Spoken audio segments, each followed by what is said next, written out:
Salut, c'est Pierre, j'espère que vous allez bien. Aujourd'hui, je vous montre comment faire des accéléromètres, des diagrammes jauges, des speedomètres, bref, vous les appelez comme vous voulez. Le principe, c'est qu'on part ensemble d'une feuille vierge de zéro et on va les créer ensemble et vous allez voir que ça va être très simple, il n'y a pas de formule complexe à utiliser, pas de complément Excel à installer, c'est vraiment juste de la manipulation de graphiques déjà existants dans Excel. Et si jamais vous avez la flemme de tout faire avec moi, vous pouvez télécharger le fichier directement dans la description. Allez, je vous montre ça tout de suite. On va regarder d'abord le principe de fonctionnement de ces graphiques parce que le graphique de type jauge, compteur ou alors speedomètre n'est pas présent dans les graphiques type de base dans Excel, donc on va devoir le créer, le composer. Pour ça, on va utiliser des graphiques combinés, donc sur le même graphique, on va mettre deux types de graphiques différents. Et pour illustrer le fonctionnement, d'abord j'ai créé deux graphiques vraiment différents pour vous montrer le principe.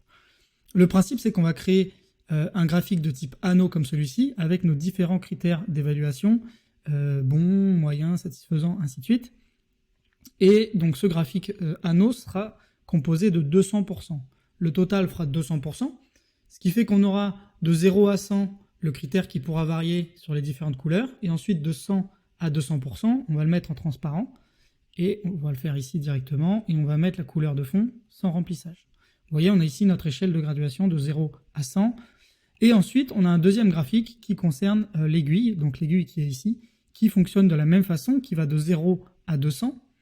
Et on a trois parties, une partie avant l'aiguille, la largeur de l'aiguille, et ensuite une partie après l'aiguille. Quand on va donner la valeur avant l'aiguille, par exemple si on met 75%, on sera ici, donc on sera au début de l'aiguille. Et le principe pour créer notre graphique, c'est de superposer les deux. Donc là, je le fais à la main, mais quand on verra après le tutoriel, on le fera dans le même graphique.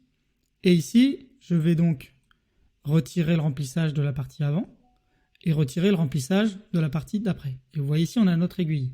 Et l'idée, c'est de faire varier ensuite le pourcentage d'avant. Vous voyez ici, je suis à 75%, donc avant. Si je mets ici maintenant, je sais pas, 35%, 34%, vous voyez, le pourcentage d'avant se réduit à 34% et mon aiguille, la largeur de l'aiguille, s'affiche ici. Et on va commencer donc par le graphique 1 qui concerne la répartition des critères de notation. Entre parenthèses, ça sera le fond. Et ensuite, on aura le graphique 2 qui concernera l'indicateur de la note de satisfaction.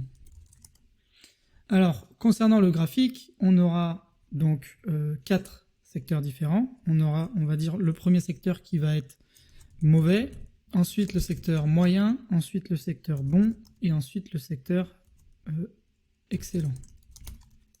Chaque secteur aura une répartition ici de 25%, donc on aura 25 pour ces 4 secteurs. Et on aura le vide, donc là on atteint 100%, 25 x 4 ça fait 100%, et ensuite la partie en dessous qui est vide, on va l'appeler tout simplement vide. Pour avoir la valeur de vide, on va spécifier ici un total qu'on veut de 200%, et le vide ici, ce sera tout simplement le total moins la somme de nos différents quartiers qu'on a réalisés. Donc on sélectionne notre partie sans le total, on va dans insertion, et ici on prend de type anneau. Vous voyez, on a notre graphique qui s'est créé. Je vais retirer le titre et la légende et je vais réduire ici. Donc on a notre graphique qui est présent et l'idée dans ce graphique maintenant, ça va être de devoir le faire tourner pour le mettre avec l'axe qui est ici de 0 à 100 si vous voulez, à l'horizontale. Vous voyez ici je suis dans le graphique, je vais cliquer directement sur la série de données et ici je vais cliquer sur les options de série et je vais mettre l'angle ici que je vais faire varier pour avoir un angle, vous voyez, proche de l'horizontale. L'horizontale ici c'est 270 degrés, en fait c'est une composition d'angle de 90 degrés, et je fais entrer et vous voyez que j'ai ma répartition sur mes 4 critères. Là je suis à l'extérieur, ici je suis dans le graphique, vous voyez, format de la zone de graphique, là j'arrive dans la zone de traçage, ici je suis dans la mise en forme des séries, et ensuite vous voyez j'ai tous les points qui sélectionnent les séries, et ensuite je sélectionne cette série là, et là je vais mettre en forme le point donc directement de cette série. Je vais lui demander dans les options ici de remplissage de mettre aucun remplissage. Donc là, j'ai la composition de mon fond. Je vais pouvoir changer les couleurs. De la même façon, je prends cette série ici et dans le remplissage, je vais dire qu'ici, on a une mauvaise note parce qu'on sera en dessous de 25%, on sera mauvais. Dans moyen, on va rester en orange. Dans bon, on va mettre plutôt un critère jaune et ensuite, dans excellent, on va mettre vert. Voilà notre échelle de graduation. Si vous voulez enlever les espaces entre les bordures, vous pouvez aller ici dans les options de forme des séries et mettre aucun trait. Et vous voyez, on n'a aucune séparation. On va faire maintenant le deuxième graphique, donc qui va faire l'indication de la note. Et là, on va avoir 3 zones. On aura la zone avant l'aiguille. On aura la zone de l'aiguille, donc qui va définir la largeur de l'aiguille. Et ensuite, on aura la zone après l'aiguille. Le total, c'est le même fonctionnement. On veut en fait ici un total de 200%. Donc, on va mettre tout ça en pourcent et on va définir ici la largeur d'aiguille à 2%. Le critère avant l'aiguille ici, c'est en fait ici notre indicateur. Donc, ce que je peux mettre ici, c'est l'indicateur. Avant l'aiguille, donc je vais mettre un exemple à 75%. Et du coup, si je veux que ma répartition soit proportionnelle avec une répartition sur 200%, ben, le volume après l'aiguille, ça va être 200 moins la somme de nos deux critères précédents. Donc j'ai créé ici mon deuxième graphique. Ce que je vais faire, c'est que je vais retourner dans mon graphique précédent. Et dans création de graphique ici, je vais faire sélectionner des données.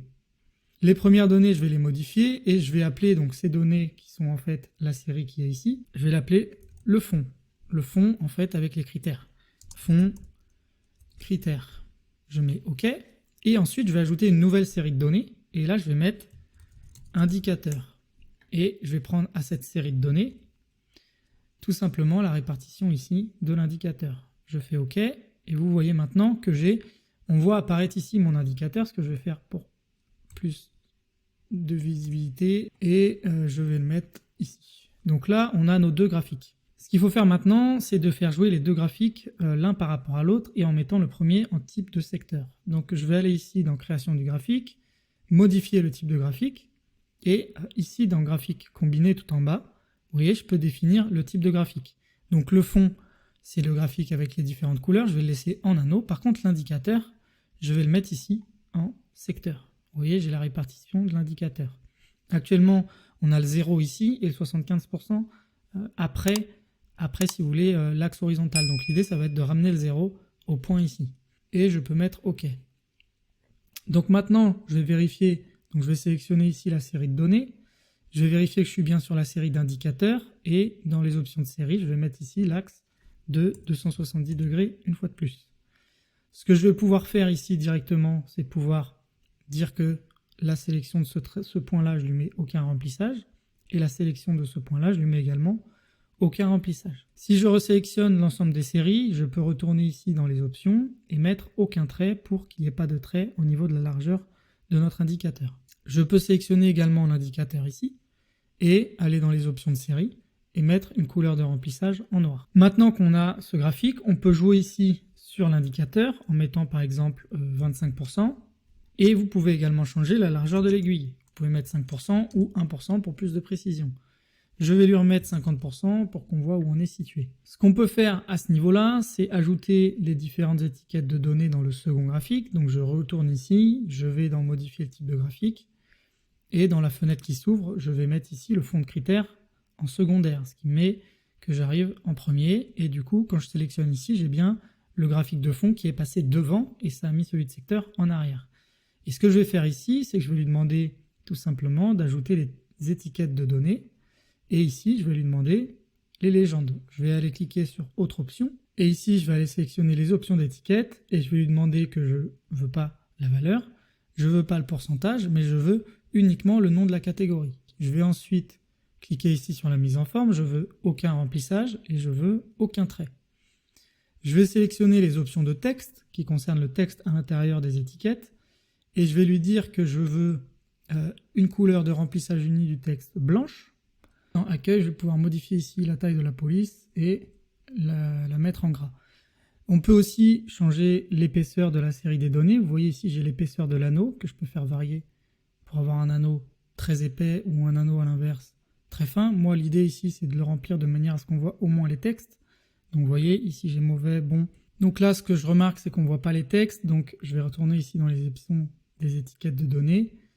Et je vais demander à ce que le texte finalement soit noir pour qu'on voit mieux la répartition. Vous voyez ici, il y a le vide qui apparaît parce que c'est une étiquette de données, donc je vais simplement sélectionner celle de vide et demander à ce que celle-ci soit bien en blanc pour pas qu'elle ressorte. Je vais retourner dans mon graphique, je vais retourner ici dans modifier le type de graphique et je vais remettre celui-ci en axe secondaire. Je fais OK, on a l'étiquette qui est devant. Maintenant, ce qu'on va faire, c'est qu'on va ajouter le résultat ici de l'indicateur précis.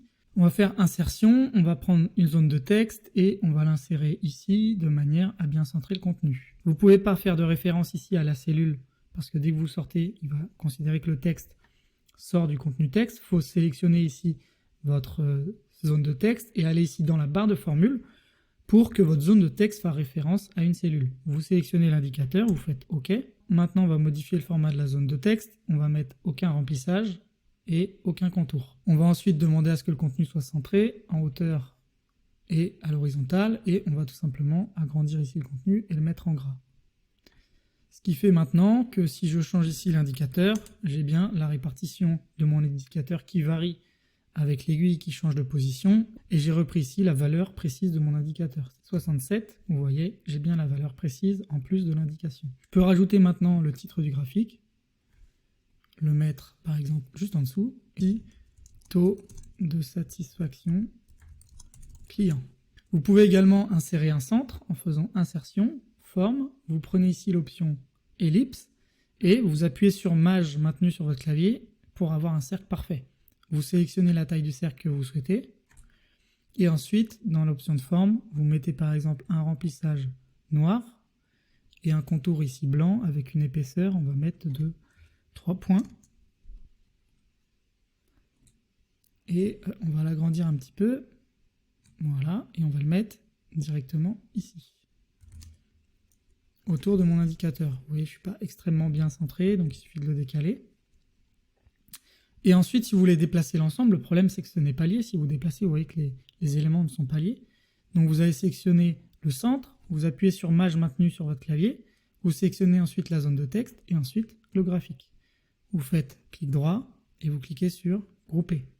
Et maintenant, si vous déplacez le graphique, vous avez l'ensemble des données qui apparaissent. Vous pouvez également rendre transparent ici le contenu en allant dans Options de mise en forme, aucun remplissage, et vous avez maintenant le graphique transparent.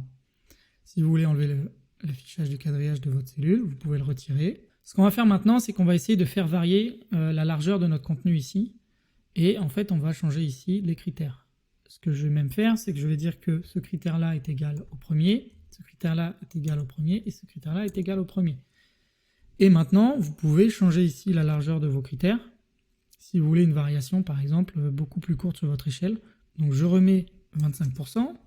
Si je voulais retirer, par exemple, le critère moyen, je le retire. Et ici, je mets 33,333. Et j'ai maintenant une répartition sur 3 critères. Mauvais, bon, excellent. Je peux aussi faire la même chose en insérant ici 3 lignes. Je vais faire insérer, décalage vers le bas. Et maintenant, je vais mettre mauvais, limite, moyen, passable, bon et excellent. Et maintenant, je vais faire la même chose ici, dire que ça c'est égal au premier. Donc ici j'ai 100%, donc je vais faire égal 1 sur 6, parce que je ne suis pas en pourcentage ici, et je fais entrer, et vous voyez ici que j'ai mes différents critères.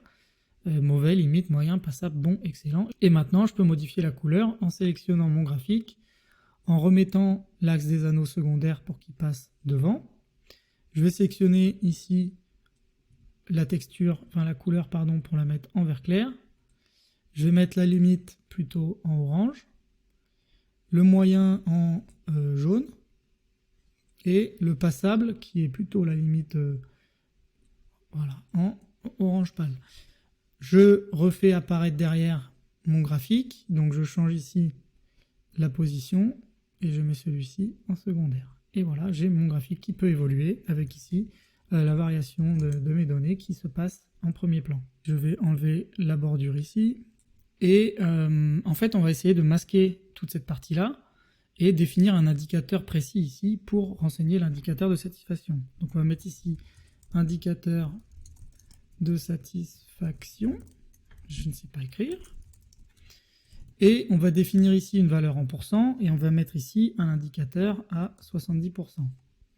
Je vais fusionner ces cellules, sélectionner cette plage, mettre des bordures et une bordure large. Ici, mettre un fond jaune pour dire que c'est une cellule variable et c'est ici qu'on va renseigner l'indicateur. Hop, on va augmenter un peu la police. Et l'indicateur ici, on va le faire apparaître en gras. On va centrer le contenu et le centrer en hauteur également. Et on va tout simplement mentionner que notre indicateur, la valeur ici de notre pourcentage de variation sur le graphique sera égale à l'indicateur qu'on va renseigner ici. Vous remarquez que si je mets ici 65, ça modifie la valeur ici, ça modifie la valeur ici et ça impacte l'ensemble du graphique et ça fait aussi l'incidence automatiquement sur la variation de l'aiguille. Vous voyez, si je mets 30%, on va le voir tout de suite, ça change. Maintenant, l'intérêt, c'est de pouvoir masquer toutes ces cellules parce qu'elles sont paramétrées. En fait, ces cellules nous ont permis de créer le diagramme de type speedomètre, le diagramme jauge, et maintenant, on n'en a plus besoin. Donc, je vais aller dans Données, et ici, dans Grouper, je vais faire Grouper, et je vais les masquer. Et le problème, vous voyez, c'est que le graphique disparaît. Donc, pour changer ça, donc sélectionnez le graphique, et ici, dans Création du graphique, vous faites Sélectionner les données. Et ici, vous cliquez sur Cellules masquées et cellules vides, et il vous ouvre une fenêtre Paramètres des cellules masquées et cellules vides. Et là, vous cliquez Afficher les données des lignes et colonnes masquées. Donc, cliquez sur ça, vous faites OK. Vous revalidez ici. Et maintenant, normalement, si vous masquez, vous avez votre indice de satisfaction qui est présent ici et qui est modulable selon le critère que vous définissez. Ok, maintenant qu'on a vu ce diagramme, on va essayer d'en faire une autre jauge un peu plus complexe avec un reporting de chiffre d'affaires. Et on va le faire juste ici. On va avoir donc nos deux graphiques. On va en créer un troisième qu'on va appeler graphique 3, tranche de prix. Donc on va analyser le chiffre d'affaires. Le chiffre d'affaires, et ici on aura les secteurs, donc secteur 1 et ainsi de suite. On aura ici des secteurs de 10 000 euros et on va en mettre une dizaine. Voilà, et ça, on va le descendre jusqu'au secteur 10. L'idée ici, c'est d'avoir un montant ici de 0 € et d'additionner le montant du quartier actuel avec le montant précédent pour avoir le cumul de ce que ça représente et on devrait arriver ici à 100 000 €. Voilà, on a notre notion de 100 000 €. Et là, on va faire ici la somme. Donc je fais Alt égale, j'ai la somme automatique. Et pareil ici, Alt égale, j'ai la somme automatique. Alors, maintenant qu'on a ces différentes indications, on va conserver ici notre indicateur, on va le mettre à 30%. Donc c'est la même chose que tout à l'heure, les mêmes formules. Je vais supprimer l'ensemble de ces lignes qui ne me servent pas. Voilà. Je supprime ça, on décale vers le haut. Et on a notre répartition ici. L'objectif, c'est toujours d'avoir un total de 200, de toujours avoir un total ici de 200. Ici, ça va pas être donc la répartition des critères de notation, ça va être la répartition des critères de chiffre d'affaires. Et ici, ce ne sera pas l'indicateur de la note de satisfaction. Ici, ça sera CA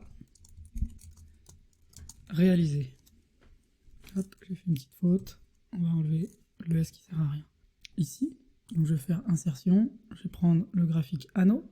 Donc là, notre répartition, elle n'est pas très logique. Si ici, je mets la donnée à 270 degrés, vous remarquez qu'on a une échelle qui ne va pas jusqu'à 100. Donc, c'est parce qu'on a un total qui fait ici 75%. Donc, on va mettre jusqu'à 60% du CA, c'est mauvais. Quand on est entre 60 et 90, on va être bon. Donc 30, pardon. Et quand on est entre 90 et 100, on va être ici excellent. Voilà, là on a notre répartition qui est plus cohérente. Et à ce graphique, je vais dans Création, je vais sélectionner des données. Je vais modifier en donnant un nom ici, on va mettre secteur. Et on va ajouter ici le nom d'une série qu'on va appeler tranche de CA. Et les tranches de CA, c'est ici la répartition qu'on a. Comme ça, exactement. Donc vous voyez, on a ici nos deux anneaux. Donc je vais retirer l'anneau principal. Ce que je vais faire, c'est que au niveau de l'éclatement, je vais mettre un anneau moins important, comme ça. Je vais agrandir pour que vous voyez mieux ce que je fais. Ok, donc ce qu'on fait maintenant, c'est que cette couleur ici, on va mettre aucun remplissage. Ici, on est dans de l'insuffisant, donc on va mettre une couleur plutôt rouge. Ici, on va mettre une couleur plutôt orange. Et ici, on va mettre une couleur. Donc pour personnaliser couleur, vous allez dans Autre couleur. Vous allez ici dans l'échelle standard, vous sélectionnez la couleur qui vous plaît et ensuite vous pouvez la personnaliser ici. Pour les critères ici, les différentes tranches de chiffre d'affaires, c'est pareil, on va mettre une couleur pour tout le monde cette fois-ci et on va dire qu'on va être sur un bleu très pâle et on va mettre ici un trait de couleur blanche histoire de séparer nos différents paliers. On va sélectionner la dernière donnée ici et mettre aucun remplissage de manière à avoir notre graphique. Maintenant qu'on a nos différentes tranches, on va pouvoir leur ajouter des étiquettes de données. Donc je vais cliquer ici et mettre étiquette de données. Sauf que vous remarquez, ce qui ne me plaît pas moi, c'est qu'on a l'étiquette 10 000 euros, 10 000 euros, 10 000 euros. Et en fait, l'intérêt, c'est pas de savoir que chaque tranche fait 10 000 euros, c'est voir l'évolution du CA. Ici, on a 10, la 20, 30, 40 et ce jusqu'à 100. Donc je vais aller ici dans Autre option. Et ici, dans les étiquettes, je vais aller dans Options d'étiquettes et je vais prendre Valeur à partir des cellules. On me demande de sélectionner une plage et je vais prendre de 100 à 550. Je fais OK. Et je vais enlever maintenant la valeur et l'affichage des lignes d'étiquette. Ce que je peux faire ensuite, c'est remplacer ici pour simplifier les unités.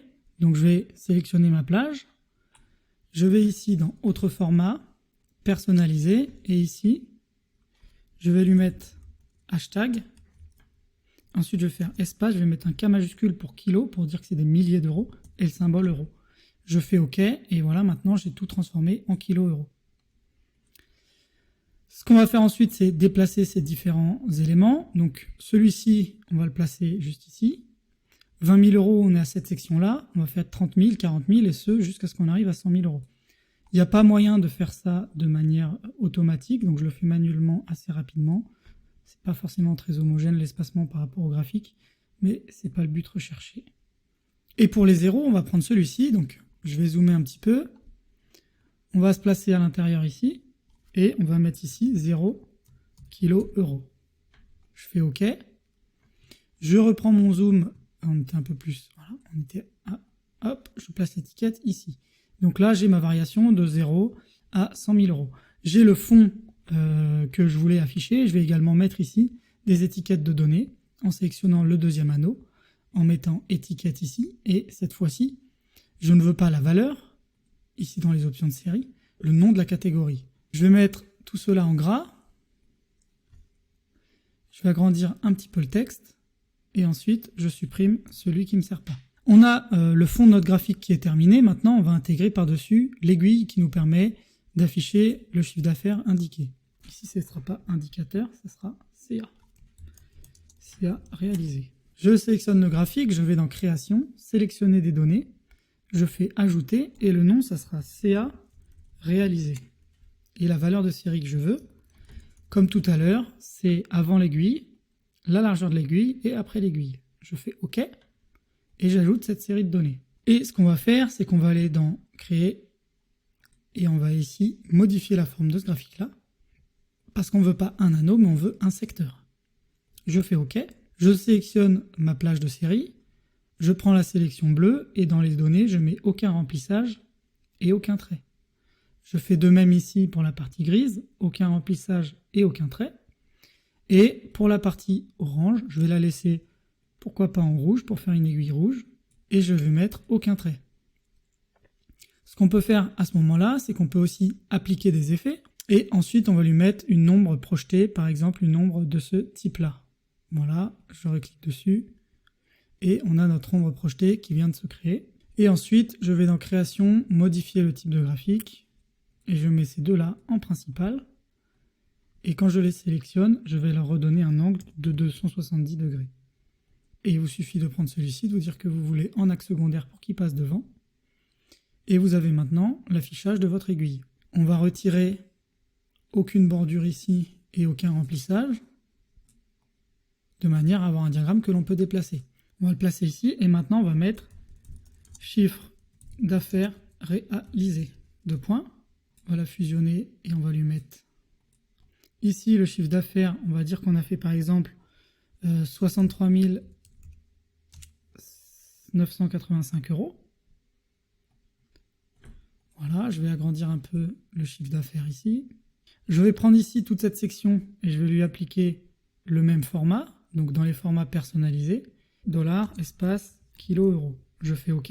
Maintenant que j'ai tout mis en kilo euro, je vais sélectionner ici le montant qui est le montant de CA réalisé. La largeur de l'aiguille, je vais mettre 0, je vais mettre par exemple 10 euros. Et le montant total ici, c'est 200 000 euros. Et si je veux voir ici, par exemple, à 1000 euros, j'ai la largeur de mon trait. Et comme tout à l'heure, ce qu'on va faire maintenant, c'est qu'on va aller dans Insertion, on va mettre une belle zone de texte ici. Voilà. On va centrer notre contenu et on veut que la barre de formule fasse référence à la cellule où il y a le montant. On agrandit un peu ici le montant. Ensuite, je peux retirer ici les zéros inutiles, sélectionner ma mise en forme, faire aucun remplissage, aucun trait, et avoir enfin mon graphique finalisé. Et ensuite, la dernière modification à faire, c'est de cliquer sur le graphique, aller ici dans sélectionner des données, cellule masquée et cellule vide, afficher les données si les cellules et colonnes sont masquées. Et ensuite, pour finir, je les mets juste les uns à côté des autres pour avoir un rendu. Et ensuite, je vais grouper ces deux-là ensemble, clic droit, grouper. Je place celui-là en dessous du chiffre d'affaires et je place celui-ci en dessous du critère de satisfaction. Je vais mettre égal aléa entre bornes, que ça aille de 0 à 100, le tout divisé par 100. Pour la cellule du montant, je vais dire que je veux un aléa entre bornes et je veux que ça aille du minimum, on va dire, de 5 000 euros, parce qu'on fait rarement moins de 5 000 euros de chiffre d'affaires, jusqu'à 100 000 euros. Et maintenant, si j'appuie sur F9, vous remarquez qu'il génère automatiquement des jauges. J'espère que cette vidéo vous a plu. Si c'est le cas, vous pouvez la liker. Si vous n'êtes pas abonné, vous pouvez le faire. Ça se passe juste en dessous. Pensez à activer la cloche des notifications. Vous pouvez aussi partager la vidéo. Ça m'aidera à développer ma chaîne et ça me donnera envie de créer d'autres contenus du même genre. Allez, on se voit dans une prochaine vidéo. Ciao!